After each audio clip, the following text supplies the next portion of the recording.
I just wanted to talk to you about here on Finding Refuge.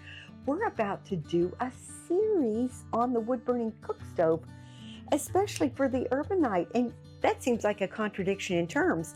Plus, Finding Refuge, what does a wood-burning cook stove have anything to do with safety and comfort?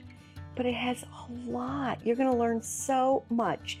And I wanted to encourage you to watch it anyway, because I'm going to list a long list of reasons why an urbanite would want a wood-burning cook stove.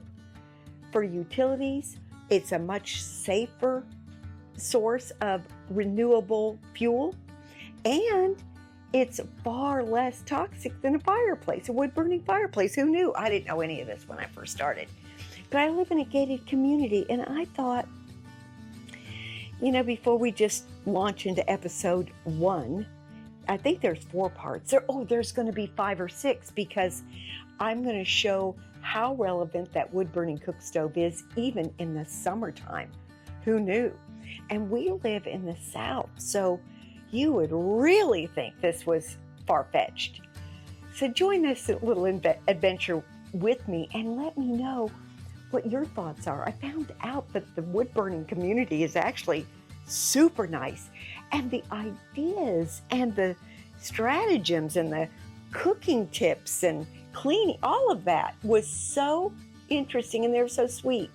So join all of us as we embark on this little adventure and include the urbanite. Thank you for listening.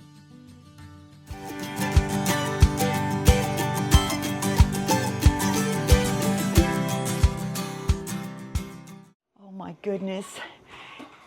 Welcome to Home Refuge. We have a very exciting day. I've been waiting forever, and here is the truck.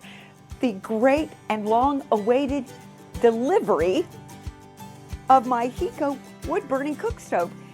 Here comes Joe.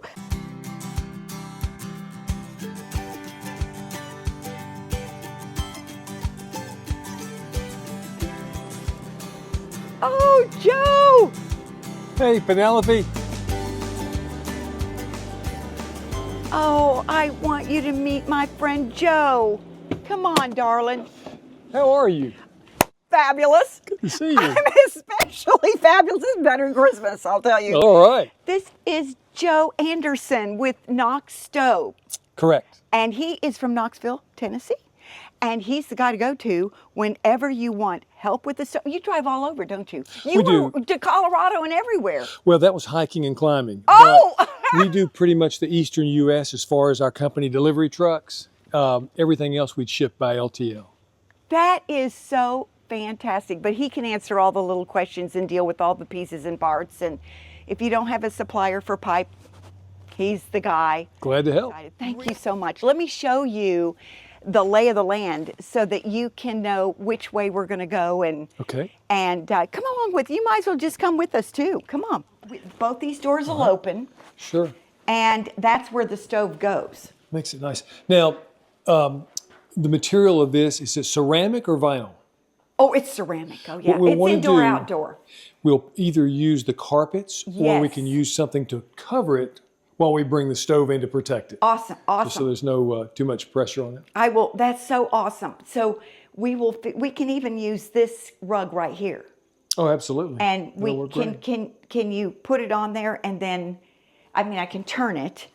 Well, what we'll do is we'll actually use this and that rug there, if Oh that's yes, all right. that's all right. And wheel it all the way to here, Yes. and then prepare it and remove it off with all the guys coming to help and set it where you want it ultimately. That's awesome. And then you've got your ceramic coasters for the bottom, I guess.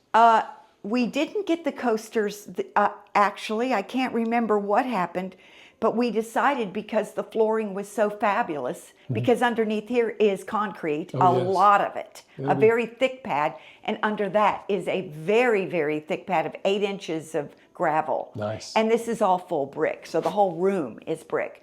But it looks like we're just moving in or in a construction site. It will look so much better when we get Looks great. this done. Okay, so let's go get it. Gentlemen, Awesome. we ready? Yes, sir.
This is a very, very simple installation. Okay, let's If you'll see. notice, we've got the little beveled here that go down in these tabs here.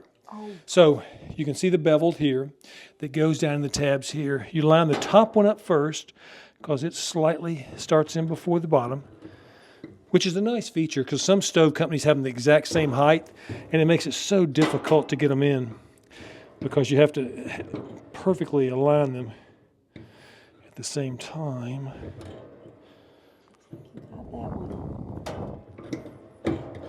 Well, I'm not having as... There we go. There it is. And then the latch And you can give it a little push. goes up under that and closes. Now, Oh, this is the heat shield. right, this will be the heat shield for the back. You see that? Okay. Thank you. Yes, sir. So this heat shield is significant. Talk to us about what it does real Well, quick. the heat shield will allow you to get closer to the wall. And this Yes. is something that I've just learned from Chris, which is fascinating. Georgia considers this a non-combustible wall because it has this brick veneer on it. A lot of states, including Tennessee, if any part of the wall is wood, they consider that a combustible wall. So at that point, you have to put a shield here, which sticks out 1 inch from the wall, and use these little flutes to keep it out, and 2 inches up off the floor. And what that does is allow the air to chimney up from the back and keep the wall cool. But in this case, with this nice brick veneer and the heat shield, we'll be in good shape. Well, it's a full queen size brick. This is full regular brick like the exterior brick. So in Nice. this particular, because it was an exterior Very nice. originally, but so that helped. And I would say if you're doing any design work at all in your home, that if you're going to do brick and you can afford it and there's space, do a real brick wall. All my brick inside and out is full brick. And I have not regretted that. But there are certainly veneers, as Joe pointed out, that are gorgeous and they look very real. Those are usable too, but now I didn't even have to reinvent the wheel. I didn't have to put that shield. That's just a little tip. This is your oven door. Okay. All right, yeah, Now let thank me you. just That's say what I about this oven door that I love. It's solid, and aesthetically you'd want the glass, but functionally you would want solid. So if you're really serious about wood burning cooking and baking, that solid serves you a little better, and the Amish generally would want the solid when they put it in their homes for a real good reason. But you have the thermometer right there, and you can tell where you're at. The temperature this will came be out about which 50 one? degrees hotter inside than what the dial will display. So let me just say back to you, what you were telling me is that at that show, which dang it, I wished I'd known about the show, I would have gone.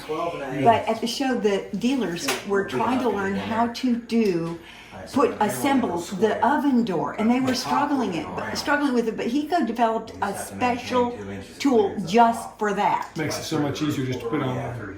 That's so great. Did you bring that tool? Awesome. Okay, we have already installed our trim box in the ceiling. It serves as two purposes. One, to keep the pipe away from the combustibles, because it'll be, once it hits into there, we'll go from single wall pipe to double wall pipe. So we're going to go ahead and install this. These we're going to leave alone. We just put them together. We're just going to screw them in place, but we went ahead and got them in there. We do the littler pipe on the bottom just because this gets a rack and it'll hide it, so you just don't see it. Otherwise, it don't matter. But when you are doing a slip coupling, you want your slip coupling to go into the male down like this right here, and then we'll put just a small down here. We usually just do a little bit of heat sealant. Put the 3 screws. There you go. Hold on a second, Justin. And code requires 3 screws, 2 on the side, 1 in the back. Not right? necessarily code, but the requirements from the Heco manufacturer. Okay, good. Yeah. Take that. You'll have to kind of push it like this right here, Justin. Okay. And it basically just goes up to it.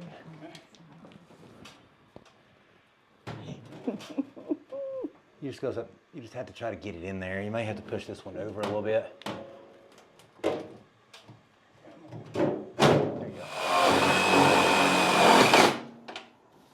Okay, now come down here. So we're going to go up top now. We're going to install our double wall into the single wall. So we'll be back for that. Okay, now we're back up top. We're going to install this insulated double wall pipe. James, if you could get down and get the rest of it, we'll start this one. All right. So this is gonna go, it's upside down. All right, so this goes over this. I may need you down below just to hold it, because I think when I go putting pressure on it, we're gonna have an issue if we don't.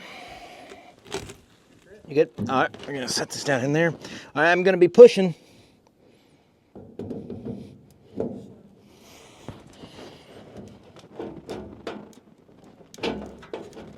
All right, you're going to get this collar in here.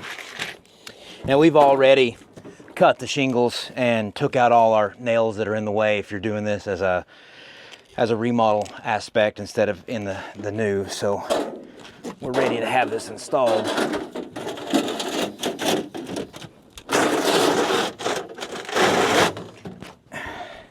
So for right now, we're just going to literally put it like that, but we're going to come back and silicone it and put some nails in it to keep it from moving. Now we'll put it in place in a little bit. We just got to get it back down there. So now, Justin, you good on it? Yes, sir. Oh yeah, perfect. Now we're locked into place. Now we can adjust it level-wise. Saying by code you have to be either 2 foot above your peak or 2 foot above 10 foot out. In this case, we're within 10 foot of a peak, so we'll be 2 foot above that peak.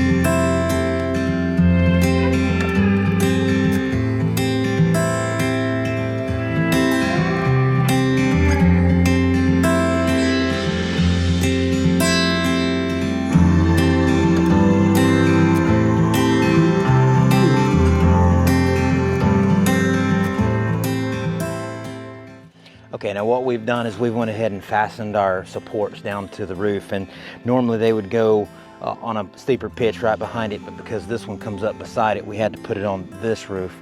But make sure you have everything fastened down and tightened down, and these have extendable arms, so we got all those tightened down.